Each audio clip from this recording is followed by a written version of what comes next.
Hello, welcome to Sovereign Magazine Show, a transformational experience where conscious conversations meet embodied wisdom. Each episode invites visionary healers, thought leaders, and change makers to share their journeys of awakening and offering our listeners practical tools and soul-stirring insights to reclaim their inner authority. We have the gorgeous Heather Ruth back for our Cards of Destiny series. She Mm. is a master numerologist and spiritual architect, bridging Pythagorean wisdom, the Cards of Destiny system, and contemporary energetic psychology.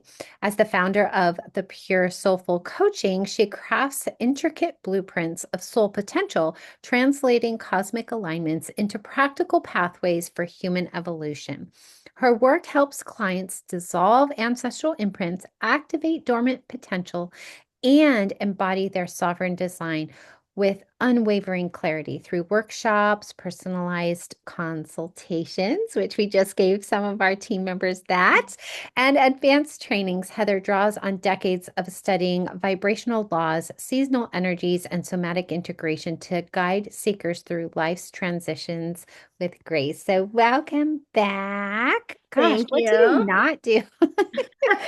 That's a mouthful. I mean, really, I don't love labels. And so writing a Yes. bio is actually has always been super difficult for me because I'm like, well, I do that, sure, some days, not all days. Some days I'm just a gardener. Right, right. Right? Yeah, I'm just yeah. hanging out in the nature. But yeah, I love everything energy, and I do tend to try to take everything back to like the felt sense and the practical line, which is actually very interesting because it is very linked to what we're talking about today. Yeah. Okay. Well, if you missed some of the foundational episodes, definitely go back and listen because we talked about what the cards of destiny are, your birth card, and today we're talking about Planetary Ruler Card and its influence on our personality. And I was like, I have no idea what that is. So, girl, you need to explain that to me. You bet. So like I love this. This is right because I was already like bringing in your energy this morning when I woke up and I was in the shower and I was like, oh, how do I really want to explain this? And I've always struggled when I was learning the system, what does this planetary ruling card really mean? Because we know that energetics is a layered cake of beautifulness, right? Sometimes we're not always going to love the flavor, but we do understand how it moves. And so the planetary ruling card versus your birth card, if you want to look at it in a reflection to astrology, your birth card is your sun card. And your Okay. planetary ruling card is, I see this as like your rising sign, your ascending sort of thing. So, how the world really kind of sees you at first. Whereas your Mm. birth card is really rooted like down into that soul deep, what you're like here to learn, what you're here to move through, but it's sort of your outer reflection. So it doesn't always have a deep pathway for you, but it is a way that people will like see your reflection. Okay, I'm going to tell you how I digested that, and you tell me if I Okay. got it right. Would you say our birth card is more of a reflection of like our destiny and our fate, versus the planetary card are the projections of the world on us? 100%. All So right. you are so good. Your birth card is that soul core blueprint. It is exactly what you came here for. And then that planetary ruler card, I even wrote notes today, is the blueprint's expression into the world. Okay. Okay. Yeah, And that card never changes, just like the birth card? correct. Okay. Yeah. So how do we figure out what the birth card is? Well, there is I this mean, the really planetary the card. planetary cards. So it's actually quite simple. It's actually linked to your ruling, like your ruling planet. So for instance, I'm born on April 15th, and so I'm an Aries sun in astrology. So this is sort of like bringing in that tropical astrology, but what's really rad about this system that I love, and I just used the word rad, I love it. Nope. It's okay. I love it. is you can also calculate it for Vedic astrology, Eastern astrology, all of these kinds of systems. So it's not super, super static. You could even apply it to your sidereal astrology if that's a perspective in which you're looking through, right? A Okay. lens. But it is linked to like your planetary ruling card is linked to your ruling planet. So for me, I'm an Aries, and Aries is linked to Mars.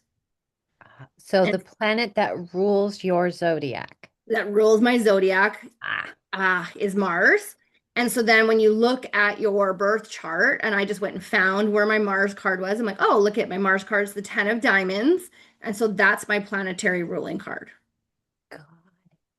You by any chance have mine? You are, what was your date of birth again? Remind me. January 12th. January. Oh, yeah. Oh. So you're Saturn. Oh, So whatever okay. your Saturn card is, and we still have to do a reading, a full reading, Yes, we do. that will be Got it on the list. your planetary ruling card. And so Okay. you're ruled by the planet of Saturn. So there's like a really level of accountability that you feel in life in doing the work that you do and anything that you probably do, motherhood, work, relationships, intimate relationships, friendships. You want to have this like essence, like Saturn is the planet of accountability. It's really holding the structure and the discipline in place. Yes, yes, yes, yes. I love all of this. And so, how do we go about our lives trying to stay close? Do we have to stay closer to our birth card essence No, versus the planetary? Like, do we I care am about? not of that. I'm not that of that belief system. I think that for me, I started to see like that rising sign analogy. So just as your ascendant in astrology describes your present, the quality of your presence, the first impressions that you're making, the lens in which you're seeing the world through, that deeper filter piece. Um, I don't always identify with my rising sign as a Libra as a consistent, constant energetics. I am fire. I can be spicy. That comes from this like deep Aries that's right in the core of who I am. That's also part of my six of diamonds. I do like to be in the flow of. I don't always like to be the center of attention, but my planetary ruler card would tell me that I do really well as the center of attention. Mm, So I can thrive there, but it doesn't mean I always want to be there. And so okay. I love these systems from a place of giving us this kind of roadmap, but you still have free will on how you want to show up in this world. You still have free will in the things that you want to do or, your job or your work. So if someone says you should be in real estate, well, unless you're passionate about it, you're probably not going to be super successful in that realm. Mm-hmm. Mm-hmm. Yeah, for sure, for sure. So, as we're looking at our birth card and our planetary card, Mhm. how do we discern the way that they can inform us in our decision making and our choices and our alignment? How do we stay in alignment with them? Okay. So I'll just use myself as an example because I have two diamond cards. So I'm really involved in the physical process of life.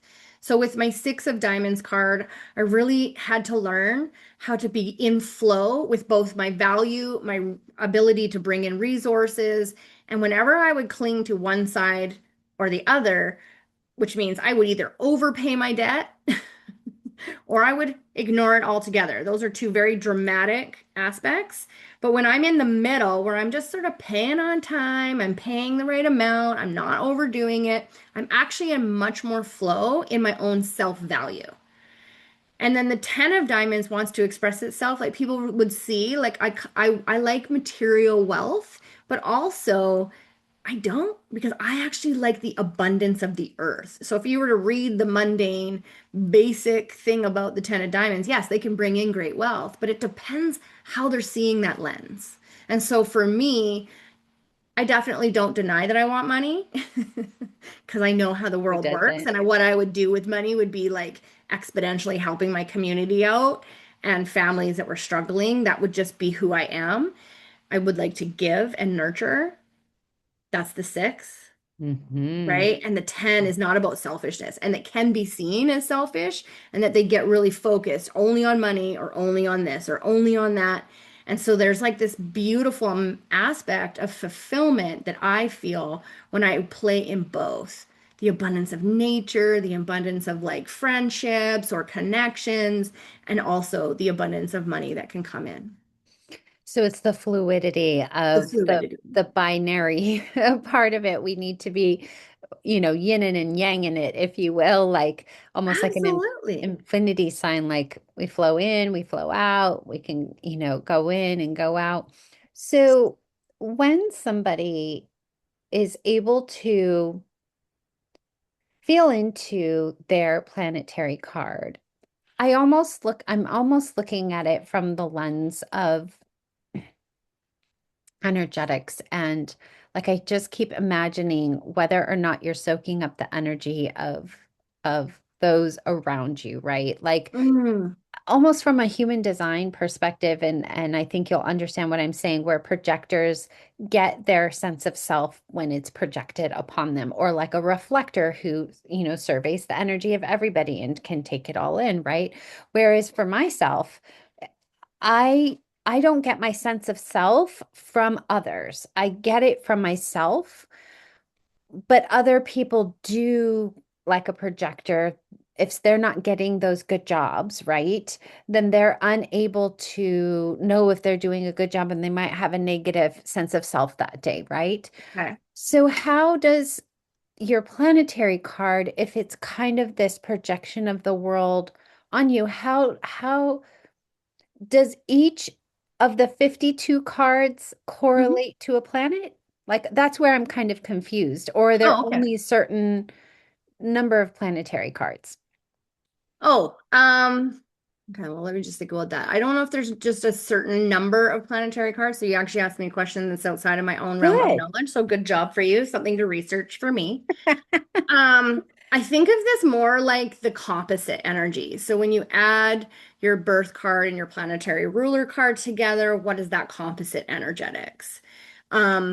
And so for me, like I could add 6 to 10. That's 16, that adds to 7. So, oh, okay, that makes a lot of sense. Like 7 diamonds is linked to the millionaire's mindset. It's the ability to see what's in front of you, but know that there's something else coming down the line that you cannot see in the unseen world. And so it's really literally like this third frequency mathematically that's unique to you. And so there are some people that will be born on the cusp of a birthday and they will carry two planetary ruler cards. Okay, so that's just like an added layer of like energetics that they can kind of see through. That Okay, would so a be my lot of people that daughter. I meet that hold that are those that are like, especially in November. So if Mm, you're a Scorpio, a lot of times when you're born in that cusp, you will carry more than one planetary ruler card. And so I mm, will look at those like layers of energy, and one might be playing more one year, and the other might be playing a bit more in the like and another year mhm, after that. And your birth card is just like rooted in there. It's there forever. And like those two planetary ruler cards might play off each other mm. if you have more So than year to year, you might have a different calling. 100%. And so here I was just looking at my own chart just to give a really good example. And so I'm writing for you guys this year, and in both of my charts, it says this is a really good year for me to communicate. It's a really good year for me to be writing or in that kind of intellectual types of pursuit, but in two different forms. One is about very structural aspects of sharing through my higher self, and the other one is getting playful and curious about like how do I even get to reinvent and evolve with this system as I'm learning it while I'm teaching it, essentially. Mm. Fascinating, fascinating. This is really, really interesting. And so when you're doing a reading for somebody, do you like get out the deck and like lay it all out, or do you just go based off the numbers and you figure that out? So before I sit with someone, I look at this. So my mentor, she did up all the spreads. So there's 90 different spreads we can look at. So I can sit and look at like if someone was the age 90, they're in spread 91. And then I would look and see like what did their cards kind of unfold like? What line are they sitting on? So are they really influenced by Jupiter, by Mercury, by Venus? This makes a big difference where their card lands because that will be the impact. Oh for my gosh. example. It Oh, and is. then I also have a system. And so I purchased Robert Lee Camp's Book of Destiny system, which anyone can have. They want it. I highly recommend being guided by someone who knows the system when you do open it up, because some of his explanations might not be fully aligned with what you are feeling. And so it's like trust your intuition. Maybe don't look at the definitions, but just feel into what you think the cards unfolding might give you. So I let them see their spread. And then what I do is I really try to weave it all together. I don't try to like compartmentalize the reading. So it's like, here's this card and it says this. No, it's like, how do they work together so that people can really get an understanding that this is working with you all the time. And it's just like a working document essentially. And so I also layer in the Pythagorean stuff all the time. Say, like, really understand that this in your actual chart of Pythagorean, which is more linked to our personality, 100%, it's like this is also playing a role. So if you carry the arrow of determination, which I know I do, I know that I can pretty much do most things, even if I don't like them, because I just like getting them done. Mm-hmm. Like Mm-hmm. once I've said yes, I will follow through, and it might be painful for me on the inside if I'm really not enjoying the whole process, but I know that when I get to the end, it'll be like, ooh, celebration time.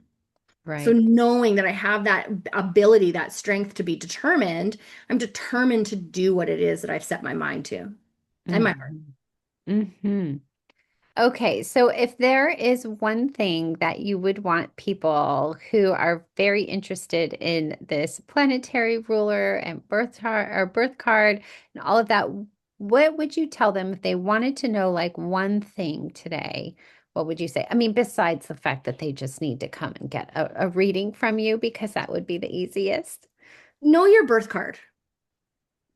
Really understand what your soul's like blueprint contract is. And I really know that. I'm doing for your staff, right? Writing them a birth card reading, and I'll weave in key components into it to understand. The other really key thing is know what energetic year you're in. How do you figure that out? Is that part of the You reading? literally can just add up, yeah, always. It's you just add your date of birth with the current year that you're in. So you just add up all the numbers of your date with the current year, get Okay. it down to one single digit so that you know what number is actually playing with you. Where are you in the 9 year cycle? Okay. So That makes a big, I'm trying to add it up in my yeah, head. add yours up. I think it would be a 4 if I got that correct in my head. Okay, well, let's just double check with the beautiful thing that we call a calculator. So January 1, what's the date? 12. 12. 2 plus 2 plus 6. You're actually in a 5 energetic year. Oh, I'm in a So it 5. adds to 14. Oh, okay. So when Okay. you're in a 5, you're right in the middle of that kind of like 9 year cycle. This is a year where you're really achieving and looking for aspects of change. How do I change how I talk? I've seen you already. I met you before your birthday, and you started showing up live in Instagram pretty much almost like to the T after your birthday, and really sharing your face and not being behind the scenes and knowing that you had to change something to get a different impact. And within that, that's also going to provide you with this element of freedom, which 5 is ultimately always after. It's fun, it's playful. You're in a playful year. So the more you play this year, the more you bring in adventure and play, even in your work, you'll start to feel that aspect of, oh, I'm not just trudging through this. I'm like Mhm. really here in it, and it'll make it much more enjoyable. For sure. I really feel in it this year. For Yeah. sure. And I wouldn't say I've ever felt like I've had to like trudge through things. It's just been hmm. I don't know how to describe it. It's been, I get so many downloads. I feel like my spirit team were just like, keep going, keep going. We've got more for you to do, and now I feel like we've landed. That's the best way to describe Yeah, it. that's good because you do get lots of ideas. I can see that by just like sheer amount of ones that you have in your chart. And that allowing yourself to have the ideas, and like I said, have an ideas board or a journal that you just write them down, and then you start to look at them from a different perspective, and you're like, okay, I want to take action on that. And then you just categorize which ones you want to step forward and which ones get to just be in the ideas channel for a while until Yeah. they truly land in your body of creation. Yeah. Yeah, this is fascinating. Yeah. Okay, well, if you want to connect with Heather, she's in our community, community.sovereign-magazine.com. All her details are in the show notes. Her columns are going to be coming out soon. Her podcasts are going to be coming out soon. So you will have a plethora of information from her, and all her details are down below. So definitely connect in with her, get that reading. And Oh, yeah. And the best part about my readings is they may not be what a lot of people see as price easy, but they're not just one reading. I actually that container lasts for 30 to 60 days. And so that they can people can then ask all the time. This is what I really believe in the world of AI that's coming in. And I actually am not a I love AI actually from a certain standpoint. I think it's beautiful and wonderful in some aspects. But I also think that we got to just know and we got to be aware. And in a world of AI where a lot of people are just chat GPTing astrology and ChatGPTing, they're getting a very generic footprint of these esoteric systems, these ancient wisdoms. And someone like myself, who I read mythology, I'm reading about Enki, the god of war and wisdom, water and wisdom right now. They're going to pull in from all of these aspects, and they're just going to be more reading towards you than the general public. yeah, and it's definitely worth it. I've always found that when I connect with a human, I get so much more out of it than just reading something. Yeah. There's that energetic exchange of Yeah. information that is I super important. I loved meeting your daughter. So this is a Yeah. really good example. And she said, first thing out of her mouth was, "How did you know about me?" She did tell me that. She was like, Mom, it was kind of weird. She knew about me. It was really beautiful because that's the innocence, right? She's beautiful, your daughter beautifully intelligent, but the innocence of it is I just felt reflected in. And that's what we need as humans is to be witnessed and seen, not from a validation standpoint. I'm not going to validate you because there are going to be things in your life that have occurred and you're like, why did that occur? Well, I can't tell you why that occurred, right? Necessarily. I can say, here's the energy that was bringing potentially up this if issue Yeah. or environment. Yeah. But it is about really like I've just done two readings in a row for the last couple of days, and they were like, wow, crazy.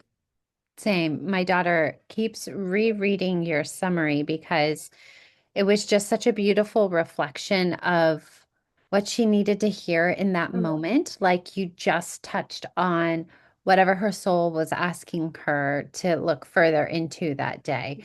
And I told you she's processing, and I know it's going to come probably around July, right before she goes to high school. She'll be like, Mom, can I see Heather again? I absolutely, absolutely I open know the it's, door. I I know. love working with teenagers. It's one of my, it's super fun, but I also like working with their parents because I know that if you talk to the teenager, the parent needs to hear the information too. Yeah, yeah, Or it for just kind of sure. ends up in dead ears. Anyway, it was For one sure. beautiful. I just wanted to share that Sure. today Of for the audience. course, of course, of course. Thank you so much. And oh, let me check my notes to see what we're talking about next time. Okay, spiritual spread versus life Yeah, spread. So if you're interested in that topic, like, share, subscribe so you'll get the next episode. And we will see you on the next one. amazing.